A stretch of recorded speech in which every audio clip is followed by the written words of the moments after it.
semaine. Exactement, Pascal Cobé, on vous définit comme un reporter, photographe sous-marin. Alors au départ, vous travailliez dans un bureau, dans le monde de la finance, et c'est un baptême de plongée en Martinique en 1988 qui a changé votre vie, c'est ça? Exact. Je suis parti en vacances voir un copain qui vivait en Martinique.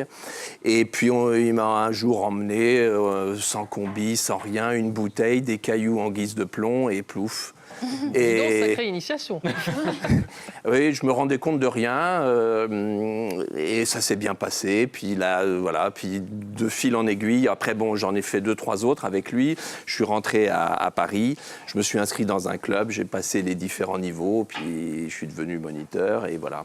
Donc la finance, c'était vraiment très ennuyeux en fait. Et un jour, exactement, et un jour en 92, j'ai décidé de tourner un peu la page. Je suis parti vivre sur un bateau aux Maldives comme guide de plongée. Alors justement, au départ, donc, vous travaillez dans un bureau. Aujourd'hui, on voit de plus en plus de gens quitter ce qu'on appelle des bullshit jobs, c'est-à-dire des...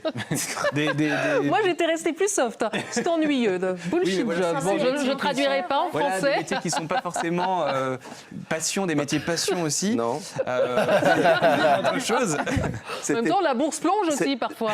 C'était passionnant pour mon banquier, mais moins pour moi. Voilà. Mais au début des années 90, c'était un peu précurseur de quitter son métier comme ça. Comment ça a été perçu?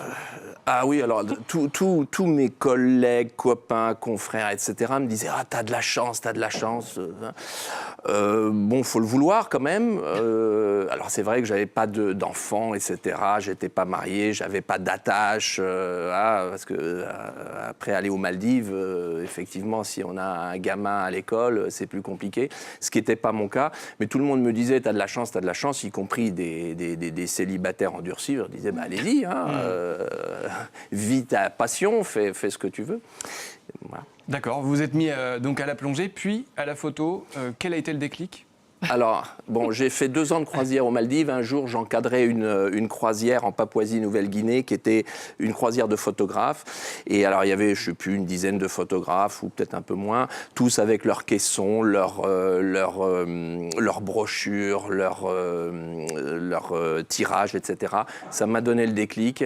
J'ai commencé, je me suis acheté un appareil, j'ai commencé à faire quelques photos, puis ça a marché. Alors après, on gagne des concours pour se faire des connaître. Photos qu'on peut voir à l'image. De murènes, de poissons. Alors, toutes prises outre-mer français, donc ça, c'est en Nouvelle-Calédonie. Ça aussi. Une sèche. C'est impressionnant.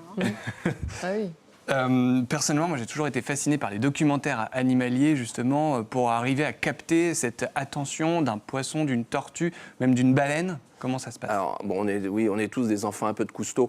Alors, comment ça se passe? C'est que... En fait, il faut que l'animal vienne à vous. Si on essaye de lui, entre guillemets, courir après ou palmer après, ça ne marchera pas. Les animaux sont curieux. Si on est calme, il faut être très calme, il faut se faire accepter par l'animal et lui vient à nous. Et c'est là où les rencontres sont sont magiques. On voit des baleines à l'image. Ces baleines, ces rencontres, c'est toujours un moment particulier? Ah oui, alors il y a des animaux un peu plus mythiques que d'autres. Une baleine, c'est un peu plus mythique, oui, ou dauphin, requin aussi, un peu plus mythique qu'une dorade. Mais, voilà les requins qui débarquent. Requins à ce moment-là. Alors bon, cette séquence, alors oui, c'est pas fait, c'est en Afrique du Sud, hein, c'est pas dans l'outre-mer français. Ouais. C'était aussi parce que pour illustrer un combat que beaucoup de plongeurs on a. Qui est un peu la défense des requins, les mal-aimés du monde marin qui ne sont pas du tout dangereux. Il y a en moyenne 12 morts par an sur toute la planète avec des requins. La voiture tue en France 4000 personnes. Donc voilà, je suis sûr qu'il y a plus de chiens qui tuent des enfants ou autres que des requins. Et donc, pour montrer un peu que le requin, c'est un mythe, c'est inoffensif, ça n'attaque pas et ce sont toujours des accidents quand il y a une attaque. Alors vous soutenez une association qui s'appelle Longitude 181, voilà, qui a été créée par François et Véronique Sarano.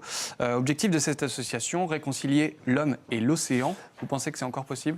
Oui, bien sûr. Il faut d'ailleurs, parce que sans océan, on va crever. Alors l'objectif de cette association, c'est d'avoir un comportement responsable dans l'eau vis-à-vis de ses habitants, parce que nous sommes des intrus. Hein. Donc avoir un comportement responsable et puis mieux connaître, faire connaître pour, quand on connaît, on a moins peur, on protège mieux, on défend mieux la cause. Pascal, merci. Vous exposez des photos. Votre dernière exposition, elle date du mois de novembre. Une exposition qui est passée également par Argelès-sur-Mer. Vous avez déjà publié un livre, La photo sous-marine en numérique. Voilà, et vous avez un livre en prévision également. Oui, j'ai un livre en prévision dont j'ai encore rien signé, donc on va peut-être pas en parler. Je suis sûre que ça viendra. Vous restez avec nous de toute façon jusqu'à la fin de l'émission. Promis, ce n'est pas du requin en cuisine. Hein,